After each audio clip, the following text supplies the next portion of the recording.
The Differently Brained team acknowledge the traditional custodians of the lands on which we record, edit, and stream this podcast. We pay our respects to all First Nations peoples and their elders past, present, and emerging.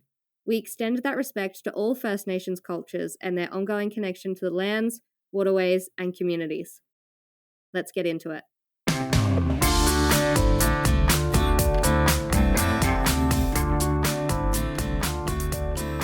February made me shiver. With every podcast I delivered, differently brained on the doorstep. Couldn't take one more step. Hello. I'm so glad that you've kept the musical introduction just for everyone else listening. Lachlan didn't tell me he was going to do that or that we were going to continue this, and it makes me so happy. Wonderful. It has to be a continuation now. Yeah, obviously. Hi, I'm Lachlan Rutherford. Welcome to Differently Brained, the podcast where no brain is the same and no intro is the same either. And I'm Jacinta Dietrich, and we are here for our February community episode. Hooray! Where we all, get together, we go through your wins, a few losses, obviously. You got to take the good with the bad, chat about ourselves and give you guys updates, and then talk about something that the community has brought to us. So, Lachlan, How you doing, buddy? How was February for you? February was much the same as January, although even less was done. I don't know. It's February. It's not my favorite month of the year. It's really bloody hot. And we all know how I feel about summer. If you've watched you're the reel. So good in the heat. You just so good at it. So good. Yeah. I don't know. I made a few little advances in my life, I suppose. Little baby steps, little stepping outside of comfort zones, that kind of thing. Overall, it's been totally average. It's been an average kind of month. Yeah, I don't know what else to say. It's been fun. How about yourself? February's been really busy. Yeah, I just feel like so much was going on and happening, and a lot of it was stuff that potentially, again, very much like my New Year's affirmation word, what are they called? Intention's the word. Of build. A lot of it is stuff that was building on what I'd done previously and was building to something bigger. And so it just felt like so much was going on, but not necessarily much was moving. Like I was one of those cartoon characters running on the spot kind of thing. But now when I'm trying to think about everything that I did, I can't even pinpoint a bunch of it, but it just felt super busy, which is something that I've heard from other community members and some of my friends this month. When I checked in with them, just as you do as friends, all of them have said February and March are so busy for them. And for some of them, they're not particularly people who would fill in their schedule. They're very mindful of, rest and balance and things like that. And they've just not had much choice in terms of these things needed to be done for either their health or their work or all of it and stuff. And yeah, it's just been hectic. So it's been nice though to have a lot of things going on. I felt very, very lucky for the things that I've had on my plate, which is really, really lovely. I finally got some really cool freelance work that I'm not allowed to talk about yet, but it was so cool and I've absolutely loved it. It's been amazing. I finally got an application in for the NDIS because I was able to get in with a local area coordinator, and I was super lucky from the sounds of it that they didn't make me do the whole community inclusions connections thing, which was really, really lucky because, when I first called them, I was very open and said, look, I've got almost all the documentation. I'm just struggling to get a professional to fill in my access form. Like you guys have heard, my GP wasn't comfortable doing it after treating me for what she felt was a small amount of time. And I do not have the money to get my psychiatrist or my OT to fill it in because it is, very similar to the reports that they've already done. And it's just, I don't have that money and it would waste their time and my time. And so I was lucky where, because I said that from the start and just said, look, I need help applying. I'm aware of what my community offers. All of my family are away from me. It's mostly only my partner who is my support. They just went straight into it, which was so nice. So I've officially applied for the NDIS as of yesterday, which is exciting. Yeah. But I'm not holding my breath because at the same time, weeks ago, just after our January wrap up, I went on a mad rush and emailed a bunch of people asking for help around this specific issue. One of those being the NDIA. So, that was literally a month ago. And I got an email yesterday saying, "Thank you. We have received your query and we'll forward it on to a customer service representative to get an answer to you when they can." And then, that was yesterday morning. And then last night at 8 o'clock, I got an email saying, "Thank you. We've read your query. I am your customer service representative. We will need you to call the NDIA between 8 a.m. and 8 p.m. Monday to Friday to resolve this." I'm like, cool, thanks, guys. So it took you a month to get back to me. To receive the message and then to let you know that they've received the message. Correct. And the message, the original message that I sent them included, "I have tried to call you guys. I can't get through. I need one of you to give me a call back or email this to me because I have not been able to get onto you guys." I know that we're not particularly big in terms of influence, but if anyone in government is listening to this, freaking sort it out, honestly. What a system. So, yeah, excited to have officially applied for the NDIS, but I know that ADHD isn't really considered. No, it's fake. It's correct, obviously. Yeah.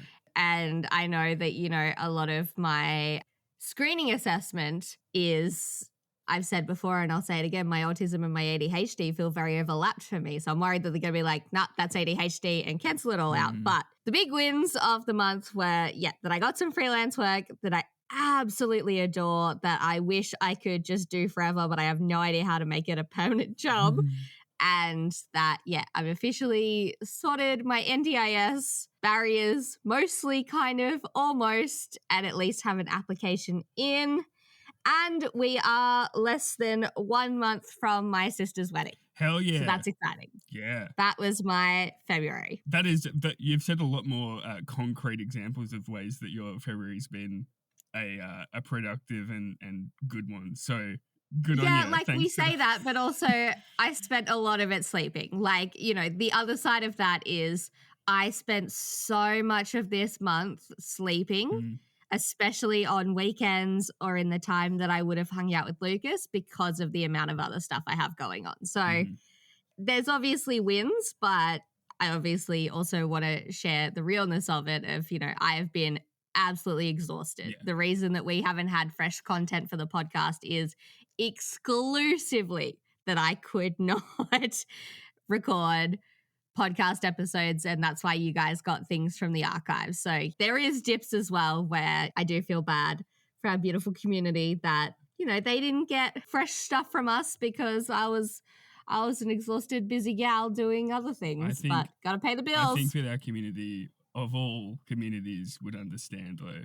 And also, our archive episodes, the ones that we reshared, were very popular ones. So they were very popular ones. Yep. And they're ones that, we loved. Yeah.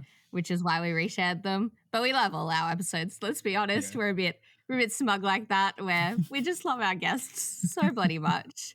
How are you going with recalibrating? I don't know if this was forgive me for using this terminology. I don't know if this was the intention of the New Year's intentions, but when it comes to working towards that word, recalibrate, I've noticed that I haven't really been doing a lot of things that are big ostentatious gestures or steps. I'm more kind of it's very introspective. I find the word recalibration very introspective, where I'd agree, yeah. Yeah, sort of, it comes after the fact. So something will happen, my day will be over and I'll be processing it, and in that processing period comes the recalibration of what's important to me, what I want to change next time, whether I don't know. No, I think that's fair. I think, I would agree. And that's, how I would have interpreted recalibration, especially in relation to you and how I know you as a friend and a person. And that really fits. I think this year, we did pick really personal, kind of private intentions. So maybe I can stop asking you how it's going. Yeah, everyone. stop it. Leave me alone. Stop making me share in front of the people. However, with that said, it sounds like you are doing quite a lot of building, as you mentioned. Oh, thank you. Quite a lot of building in terms of getting to where you want to be, like as a neurodivergent person, but also job-wise. And would you say that you are progressing well in that regard? Yeah, I think the biggest thing that, I'm hoping that I get at the end of this year is a change of perspective in terms of the things that aren't, as outward facing and things like that. But like already I've had a huge boost and a huge reminder of that, because the freelance job that I got was because of all the things I've done in the past. Yeah. So I was really, really lucky that because I've been slowly chipping away at building a portfolio and doing this podcast and speaking about the disability community and the neurodivergent community. And so that was a beautiful reminder that I have been building, and I am block by block putting together something where even when I'm in a position where I can't necessarily hustle the opportunities, I'm still out there, and the stuff that I've done is doing kind of some of that work for me. So I think I'm really starting to appreciate the behind the scenes stuff for how important it is. Yeah. And, doing those bits and pieces that don't maybe feel fun or celebratory at the time. So I think my perspective is changing, which is really, really nice. And I think I'm, starting to find a bit of balance between doing those building things and looking after myself and doing the stuff that I know I'll be able to share publicly. And we're getting there. Yeah, totally. Well, that's the idea of building. It is always perpetually in the process of getting there. Indeed. And this month sounds like it's been a bloody wonderful one for our community as well. Do you want to share our community stories? Sure. Let me just pull them up. While you do that, I actually want to call you out because, I feel like you've been a bit down on your February, but our first win is that you said sometime in February on one of our celebration posts that you made a tiny baby step outside your comfort zone. Probably went too far and got a head cold, which she says is unrelated, but, probably. It is unrelated. But you're remaining vertical. I think going outside your comfort zone is so bloody hard, especially as neurodivergent people or people who know that we, have to make extra care for our mental health. Mm-hmm. Good for you. That is an absolute win. I can't believe you weren't going to hype yourself. So I obviously had to put it into our community wins. Oh, well, thank you. I see us as part of our community. And if you shared it with our beautiful Facebook group, then you share it with our podcast community. So, hooray for you. You had a win. I'm proud of you. Now you can share everyone else's. Thanks, mate. All right. Now with that back patting out of the way, first of all, Paula mentioned that she made it through February easier than expected and is smashing the wedding planning. Full disclosure, Paula is my mum. The wedding planning is for my sisters. She's doing a 10 out of 10 job. Good on her. Yeah, absolutely. It's Also, exciting. my mum's part of our community. Add your mums in. Yeah, add your mums. Add your mums. Add your mums, add your dads, add your godparents, whoever. Just, spread the word. That's what I'm calling this episode. Add your mums, add your dads. Mums. Amazing. Perfect. Leah mentioned that she got a new job and I quote, freaking out with a bunch of laughing emojis. That is fantastic. I would also This made me so excited because Leah shared just about every week or every second or third post in our Facebook group how she was going, that she'd applied for the job, that she'd got the interview, when the interview was, how it went. So to see it all kind of come together and follow her through this, and then to see that she got the job, I also absolutely freaked out. I genuinely read it and was like, I was so excited for her, which is just I just love this community so bloody much for a bunch of people that, I haven't met in person and things like that. But I think that's one of the beautiful things about neurodivergent communities and mental health communities is that we have such strong online friendships that I genuinely felt as excited for her as I would if someone else I actually know in person got the job. And it was just so nice to see all of that progress. So like, share your updates with us as you're doing bits and pieces, because watching it all come together makes me so bloody happy. Oh my God. Yeah. So proud of you, Leah. Oh my It'll God. be cool as well, like the Facebook group in conjunction with these kind of episodes. You can go back and look at where things were at the beginning of the year and see it as a narrative. It's kind of nice. Also, Jacinta, are you trying to tell me in regards to people that you've never met before, have you not met your mum? Oh, no, I've met my mum, but I haven't met Leah in person before. Bit awkward if I hadn't met my mum. She's attending my sister's wedding. Yeah. I'm attending my sister's wedding. Imagine if you meet your mum as you're standing, because I'm a bridesmaid for my sister. So I assume I'll be standing at the end of the aisle and my mum will walk my sister down. Yeah. Imagine if that's the moment I meet my mum. Jesus. No, I met my mum. But, you know, we get community wins and losses and stories from a bunch of other people that we haven't met. For example, another one is Laura, who has finished the first draft of an article in spite of the fact that her mental illness is flaring majorly, she said, and that she's very proud of herself. And so are we. Absolutely. Oh my God. This always gets me so emotional. Like, I know also, like, I pass it over to you every time and then I interrupt because I just get so excited that maybe from now on I should read the community wins because they just make me so happy. Yeah. That is such a feat.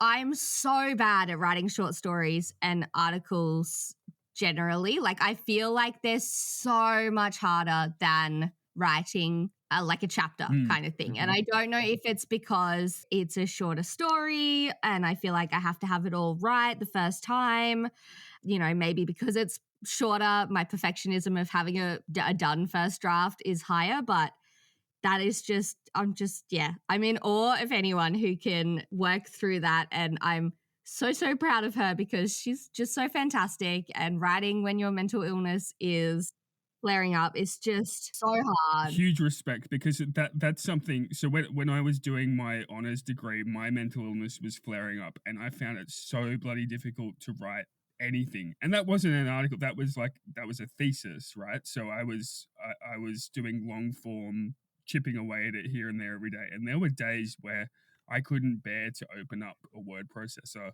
or look at words on a screen because I freaking hated it.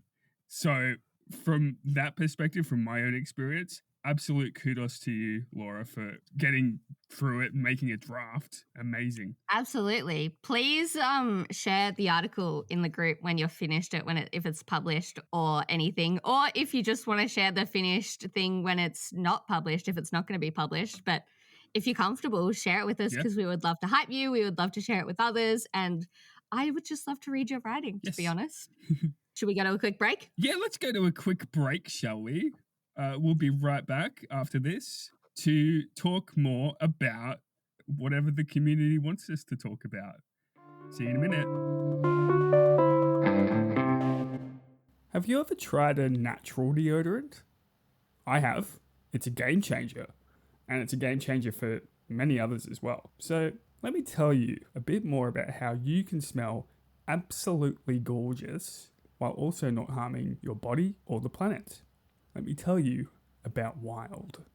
Wild is a natural deodorant that actually works. This isn't hyperbole, it does. I'm wearing some right now and it's working. The deodorant sports a fully sustainable design with its aluminium case and biodegradable and recyclable refills. Wild offers the convenience of a subscription for refills, or you can just purchase them as one-offs. You can choose your case color and scent combinations. I've got a black one with my name on it, and a few people have complimented me when I've been wearing the fresh cotton and sea salt scent, so that's pretty nice. And each month there are new limited edition cases and scents. And of course, all of the ingredients are natural and eco-friendly, aluminium and paraben free, vegan and cruelty free.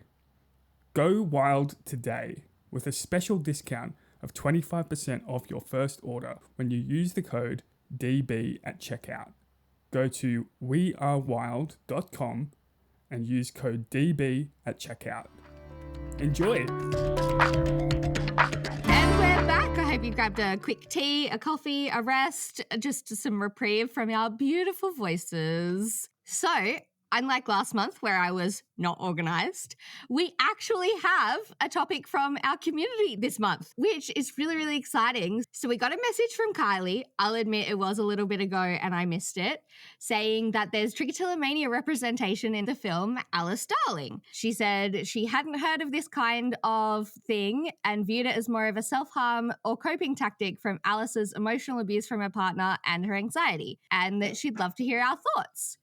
So obviously, of course, we went and watched it. Just a brief warning, I guess, for the film. If you're going to go and watch it, it does have domestic violence, coercive control, self-harm, disordered eating. There's a lot in this film. So go in with all of that in mind when you're in a safe space. And also a warning for listeners now of we'll probably have spoilers in this little chat.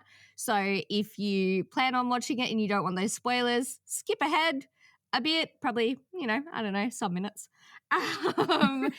But if you aren't going to watch it and you just want to hear our thoughts, then stick with us. But Lachlan, as our trichotillomania expert, Trichotillomania haver. Yes. Yeah, I would say anyone with lived experience is an expert in that thing. That's fair. So no, fair enough.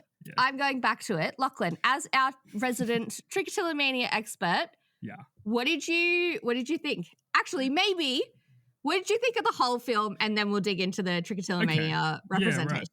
So the film as a whole, it's not my cup of tea, so to speak. I don't know. What does that even mean, to be honest? There are films like that are definitely my cup of tea. I didn't love it. I thought that the best part of the movie was the relationship between Anna Kendrick's character and her two friends as they were in a sort of a log cabin for the week, I think, to celebrate one of their birthdays, and they were just like hanging out, being mates, and it was really nice. And that to me was the most realistic part of the movie. The weird relationship between, what's her name? Oh yeah, Alice. Jeez. And her boyfriend, whose name I don't care Simon, to remember. I think? Simon or something. Yeah. Classic Simon Bloody energy, Simon, am I right? I swear to God. It was uncomfortable. So before I watched this movie, I read a bunch of reviews about it. Okay. Because I like to do the things in reverse order, it would seem. Of course you do. And one thing they pointed out was how insidious and behind the scenes almost and creeping this relationship, or the abuse was in this relationship. And with that in mind, when I started to watch it, I could kind of like pick it up immediately. Like there were scenes where they were at an art exhibition and Simon had his hand around Alice's shoulders, except it kind of wasn't. It was more like around the back of her neck, and it was really uncomfortable. He was very much a despicable man to watch with very few redeeming qualities, which is the point, I guess. Yeah. But like the story was kind of average. To just go on a completely spoiler-filled synopsis, basically what happens is Alice is in this relationship with Simon. Simon is very manipulative and says just some awful things to her and tries to get her to change who she is as a person and also stop her from hanging out with her friends. Her friends take her away to a holiday house for her birthday, and she lies to Simon as to the reason, otherwise he wouldn't let her go. That's a red flag there.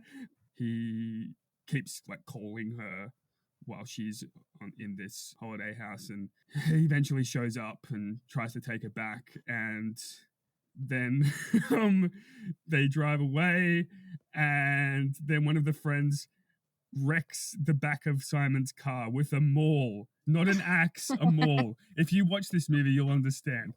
And she's like, fuck off to Simon, and Simon fucks off, and then she goes with her friends back to the cabin and it's good. The end. Do you reckon that's fair? Do you reckon that's a fair assessment, Jacinta? It was a good plot summary, yeah. I think the thing that made me look, I normally watch really easygoing films. I'm already someone who doesn't do well with movies. You know, I don't sit still for very long. I'm always fidgeting. I'm always doing something, and it takes a lot to hold my attention. And so unless I'm actively watching a film for a specific reason, like, you know, obviously this film for the podcast, I needed to be paying like proper attention so that I could actually do it, or if I'm writing a review of the film, or if I'm, you know, we did a bit of film in my university studies and things like that. Normally I'm not one of those persons who's like looking at the screen the whole time. I'm normally crocheting or playing on my phone or doing another thing.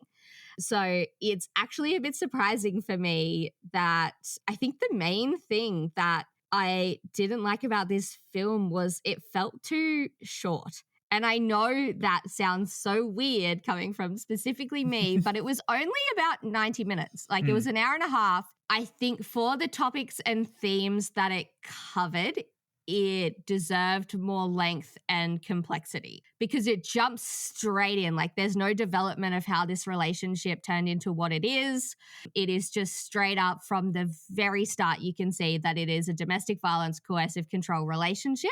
Yeah. And so I think that's the main reason, I guess, that they managed to keep it so short. But I still think that there was a lot of complexity and nuance that could have been dug into and things like that. There is a side plot of a missing girl. I think the idea was it was meant to parallel Anna Kendrick's situation and show a different side of what can happen and kind of emphasize the danger of Simon and the relationship that Alice was in and things like that. But it wasn't, in my opinion, very well. Though. It was tacked on yeah, it was meant to be a parallel, yes, but we only ever find out about that girl that she's gone missing. That's it. It's not she's gone missing because she was in a domestic violence situation or anything like that. No, it's just implied because they reveal later on that, you know, like that she was murdered and they haven't found her killer or anything. And I think, you know, the way that they tried to tie them together is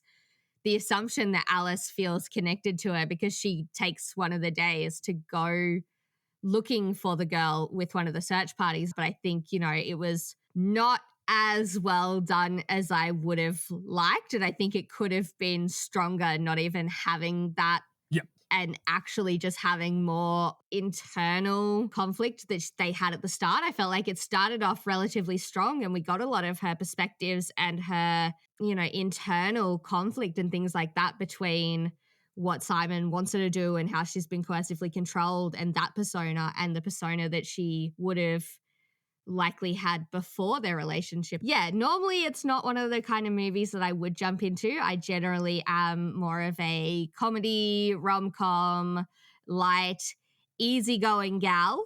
Yeah, like Lord of the Rings. Okay, fine. I'm more of a rom-com comedy / fantasy sci-fi gal.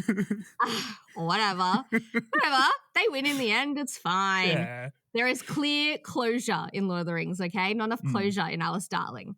But in terms of like, you know, I do always think that as long as it's not harmful representation, which I don't think this was harmful representation. I don't think it was bad. I think it was just short and not as complex as it could have been.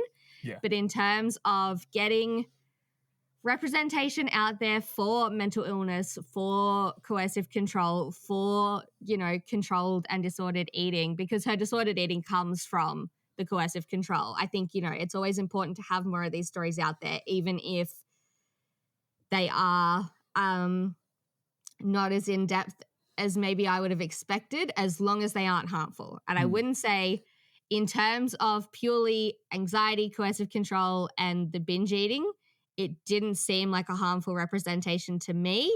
That being said, I don't have direct experience with similar things. Like, you know, I have experienced disordered eating patterns, but not in this way and not through a partner. And my only domestic violence experience hasn't been directed at me in a partner-partner relationship. It was, family situations. So yeah, I also acknowledge that, maybe it isn't good representation and I simply don't know. And it's an area that I need to be more educated around. But this is what this kind of community episode's for. So yeah, we open this discussion up. You guys should tell us what you think about Absolutely. it if you want to go and see it. I will do my best. I'm not making promises on the podcast anymore because I know that we read in my NDIS form consistently across my specialists that I am, what was the word? Likely to overcommit and underdeliver through people-pleasing tendencies. So I'm not making a promise that I will put up a post.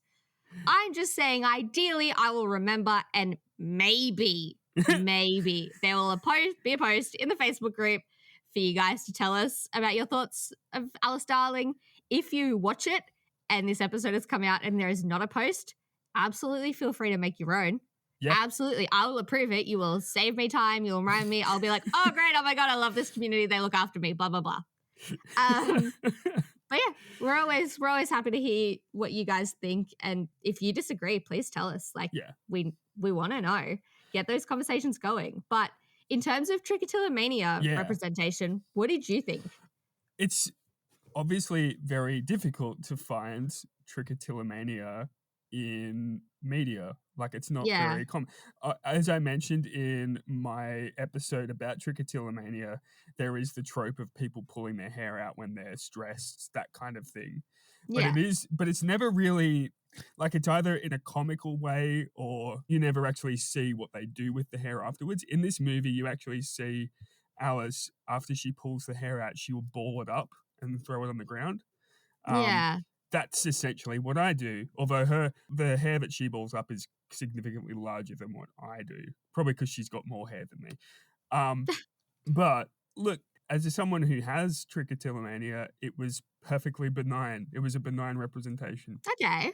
You don't really see too much, I didn't think, of the effects of what it's done to her scalp and her hair in general, the health and look of her hair. She's always got nice looking hair in the whole movie. I thought that there's only one scene where you see a little bit of redness and kind of what looks like could be the start of sores, but it also didn't look like, and again, to be fair, Anna Kendrick is an actor and I don't think they would have actually, damaged her skin or anything, but it didn't look like where hair grows to me. It looked like it was around the ear and on the neck where I was like, okay, I see what you're trying to do, but that doesn't actually look trick related to me because it's not in a spot where her hair would have been. So that was a bit of a gap for me where I was like, The other thing I thought, and I don't know whether it was me misinterpreting the scene or not, but when she did pull out her hair, there were some scenes that were actually quite, the first scene, for example, when she is pulling her hair, she's wrapping it around her finger to the point where the tip of her finger is, the circulation is cut off. And that was really hard to look at because I think that's probably something else maybe than trichotillomania. That's some other form of self-harm. But yeah, what I was going to say is in a lot of the scenes where she was pulling out the hair while she was in distress, it looked as though it was painful to her. And maybe it is for some people, but we spoke with Adele Dumont before about how it doesn't really hurt a lot of people, like her and I. And also, for me, when I pull my hair out, it's not really, sometimes it's when I'm in a moment of distress, but most of the time it's just a passive thing. Yeah. And I'm not there sort of tugging at it and getting exasperated because I can't find the right hair to pull or whatever. But, again, some people, most people who have trichotillomania will do it in a response to some sort of stress or trauma, which is what she's doing. So, maybe that is a good representation in that regard. I was interested in that, because as, obviously an outsider who my only understanding of trichotillomania has come from you and Adele and her gorgeous book. And so then watching this, again, you know, I know that everyone's experiences are different, and I go insane when, you know, everyone assumes that one autistic representation is the be all and end all and things like that. And I think maybe I went into this expecting it to be similar to you and Adele, and then kind of felt a little distrusting of it or questioning of it when it wasn't like you guys, which is probably not fair and an area that I need to educate myself on more clearly, because yeah, as I watched it, I was like, oh, well, that's not how Lachlan and Adele described it. And so then I couldn't figure out if it was a different experience that is genuine and authentic and informed by lived experience, or if it was representation that maybe doesn't accurately show the community. Because yeah, same thing. I found it really interesting and surprising that to me, it looked very much like a self-harm directed response with a clear trigger and, you know, a very connected, correlated moment between trigger and response kind of thing. And it did look painful. Whereas, you know, like you said, you and Adele, it seemed very, very different to the description and the experience of you and Adele. So I found that really interesting, where as someone who is still very, very new in the space and trying to learn and understand, it was kind of confusing for me to be like, is this real? Is this different? Is this right? Is this informed? I probably should have actually gone back and done research and found out if the film is informed by lived experience. I didn't. Well, if someone deep dives, let us know.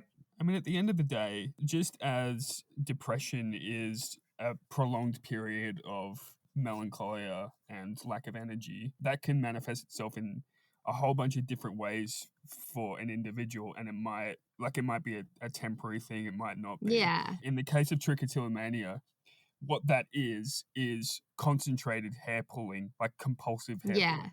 And that's what it is in the movie, you know? Like, the symptoms are obviously very different to what I know, and I think maybe that's because my situation is a little bit less to do with a trauma response and more just like I don't know, being a bit mentally spicy.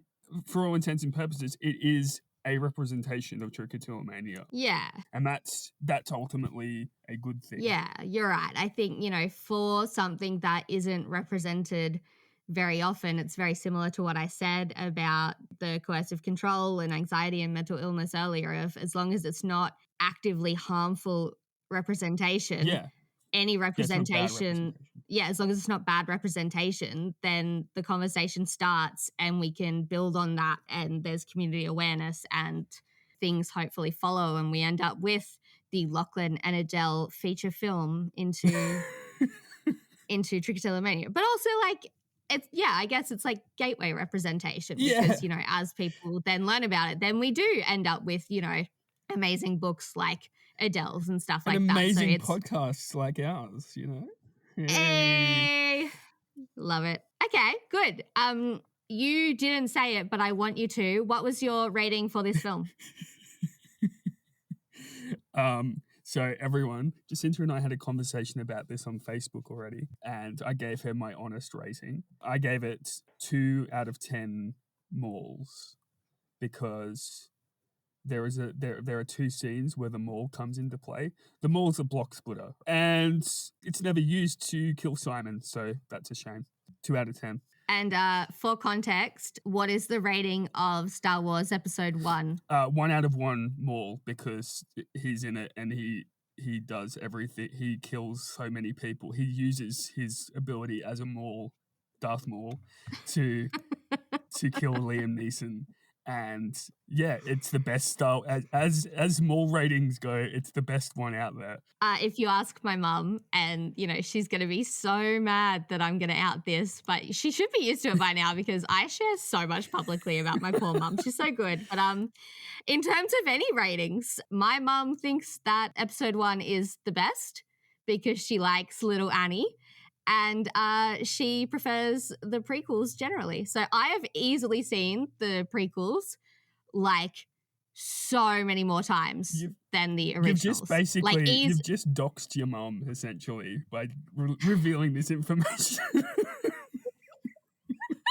She's safe. No one knows where she is. She's fine. But also, it's one of my most fun activities is to like find people and be like, did you know my mom likes the prequels? And then just see what happens. It's constantly, it's probably the biggest tension in the relationship between my mom and Lucas. Like, it's genuinely a point of contention where it's one of the only things that Lucas is genuinely like, that's wrong. You're the worst. I have to leave the room. Absolutely. You can just see his face like smolders with rage. And she's just like, I am what I am. What of it? Fight me. And what about Good you? times. What do you give Alice Darling as a rating? Oh, well, I don't have a funny rating, so it's not really impressive, is it? Well, come up with one. Oh, mate, I didn't put you on the spot. You already had a rating. It is, okay, it is like 3 out of 10 Anna Kendricks because I liked it, but it's not my favorite Anna Kendrick film. Yeah, that's fair. I dig that rating. Yeah, good one.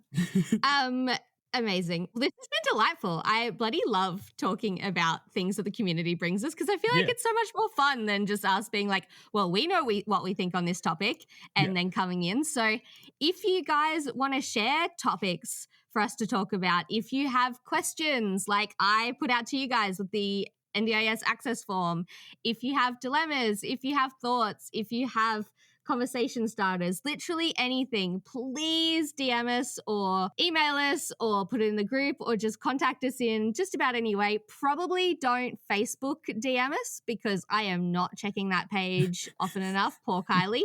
But on Instagram, I check them. In the Facebook community, I check them, and I'm almost always on our emails. So get in touch if there's something that you guys want our thoughts on, want our opinions on, want us to rant about, want us to not rant about. We do this for you guys. We love you guys. And, you know. And we are honestly entirely dependent on you to come up with this stuff so that we can give you something to talk about. Otherwise, it's just going to be Jacinta and I at the end of every month going, how was your month? Oh, it's all right. Yeah, absolutely. Because, like, we're not going to stop these because I get too emotional over the community wins. You're just going to have awkward airtime. So, you know. For an hour. Well, maybe not now. That's a bit long. But hit us up, basically. Also, speaking of relying on you guys, we have an absolutely massive favor to ask you all. We would absolutely love if you would all go on a review splurge, a review run, a review, I don't know, whatever you call it, and go and find us on the podcast platform that you listen to us on and give us a review or a rating. Not only does it warm our hearts and make us so bloody happy, but it also, you know, it helps the algorithm put us in front of other people. It'll help us to get bigger so that, you know, one day this can be our jobs, which would be really amazing because we are so poor. So please, if you can, get your family and friends to review us, get your acquaintances to review us, get your enemies to review us. Preferably not bad reviews, but you know, I'm wondering. I mean, if you want, be honest, I guess. Yeah, absolutely. Like, whatever. I'm wondering, like, I wonder what the level is between the algorithm just appreciating reviews versus bad reviews. So is it the number of reviews overall, do we reckon? Or is it like the contrast between good and bad? I know that that's what it is in some spaces, like YouTube, for example, a dislike, even though they don't have dislikes anymore, I don't think. But dislikes counted as, you know, eyeballs. So yeah, okay, fine. Leave us a bad review, preferably not. But like, if that's what's stopping you, I guess go ahead, and we obviously read it, and we will try and improve. Unless we completely disagree, in which case, soz but not soz, we will disregard your feedback. Love you. Now, everyone, we've said it before, and I'm going to say it again. Please join our Facebook group, our community group. It's where we get the inspiration for episodes like this. It's where we can all chat with each other and hang out in a digital space and be mates and stuff. And also, importantly, it's where if you want to be a guest on our show, you essentially will need to be part of the Facebook group. It's just a housekeeping thing that makes it so much easier for us to keep track of guests and that kind of thing. There's just a little non-intrusive questionnaire to fill out and send it through. We'll get you on the show probably. But we like talking to you all and sharing things and stuff. being a community. So join us. Yay! All right. See you guys. I don't know when we see you. Let's be real. Yeah. Okay, bye. Catches. Differently Brained shares the opinions of individuals and does not consider your personal circumstances. Differently Brained exists purely for information purposes and should not be relied on as health or medical advice. Because no brain is the same, please consult your healthcare professional for your personal medical needs.